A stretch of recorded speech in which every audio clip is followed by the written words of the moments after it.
New York City began the new year with a new mayor. Zohran Mamdani took the oath of office in a former subway station. The self-declared democratic socialist is the first Muslim to serve as mayor of the US's most populous city. The political newcomer won November's election, pledging to cut living costs and to stand up to Donald Trump. Many on the left are hoping the city's new leader will help galvanize Democrats going into midterm elections in November. Zohran Mamdani is the new face of America's left wing. 34 years old, Muslim, a Ugandan immigrant, and now he is taking over New York's top job. He has promised to shake up the status quo and make New York work for the working class. Working people are being pushed out of the city they built. A mayor could change this, and that's why I'm running. Because this is New York. We can afford to dream.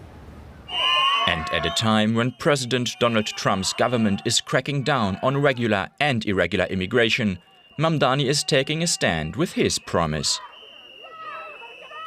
New York will remain a city of immigrants, a city built by immigrants, powered by immigrants, and as of tonight, led by an immigrant. But can he deliver? His campaign promised free childcare, free city buses, and a rent freeze for some apartments. Expensive planks in a platform that's become a target for right-wing leaders. I think you have to look. If he is a communist, you know there's not going to be a lot of activity.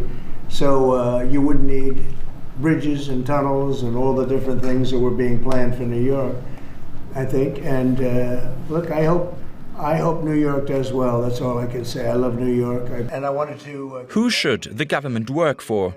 That is the question that opened the doors to New York's mayor's office for Zohran Mamdani.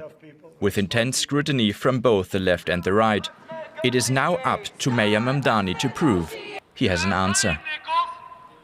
Well, let's look at the new mayor's prospects with Karen Sebold, who's an assistant professor in the University of Arkansas's Department of Political Science. Welcome to DW. What do you think should be first on the new mayor's agenda if he wants to deliver tangible improvements for New Yorkers quickly? Well, first, thank you for having me back on to talk about Mamdani. It's certainly an exciting time in American politics. He is certainly a new face in politics. And he, as you've just illustrated, campaigned on these issues, these bread and butter issues related to affordability, like housing, transportation, childcare, and food cost. But he's going to have to triage his agenda. He's not going to be able to achieve all of this at once, especially given the budget deficits that New York City is experiencing. But he will be cast aside quickly if he doesn't achieve some of those promises that he ran on and really became a staple of his campaign.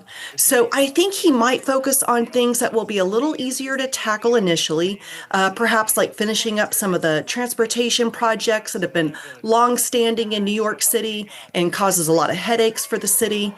He might look at reducing the cost of public transit. He may not be able to go completely free public transit as he promised, but he can make some incremental steps toward that. Okay, because he might push for increasing. Sorry, go on. Please continue. Sorry. Oh, I just wanted to mention he might also look at something like increasing the corporate taxation rate or taxes on the wealthy to build up some revenue so that he can then start to tackle some of those more ambitious, complex projects and issues that he talked about. Okay. Talk to us about the limits of the mayor's authority. For example, his ability to deliver on the more expensive of his affordable New York dream. Well, so certainly structural deficits that New York City faces is going to be his biggest kind of, block in terms of achieving those goals. That's going to be his biggest impediment. So, New York City has already had some liberal spending in the past. They've already had policies passed such as free pre-kindergarten. They've created more mental health programs. And this has led to deficits that are going to be long-standing for like a decade to come for the city. So that is his first initial issue. So that's why I go back to perhaps trying to raise some revenue to tackle some of these issues he promised. Raising the taxes on a smaller group of people versus a larger group of people, so that he can then take that money and then start to work on those issues that affect a larger number of New Yorkers. He might also look at more reform-based measures, things that might reform the campaign structure and system. He might look at more regulatory-focused policies, like those that affect housing and rental prices. Talk to us about his religion and how being a Muslim has played with his supporters and with his detractors. Well, certainly that has helped him in terms of building up his leftist, kind of left-leaning politics. And that is good for some in New York and certainly pushed some voters away. But he's not the first Muslim on the scene in American politics. He's the first Muslim New York City mayor, but there have been others in American politics that have been able to kind of move past their Muslim upbringing and been able to serve more constituents and bring issues to the table that affect more than just Muslims. Right. So that's why if he kind of moves back to affordability, that affects everyone and helps to kind of get past that issue. Good talking to you. Thank you so much for joining us. Karen Sebold from the University of Arkansas.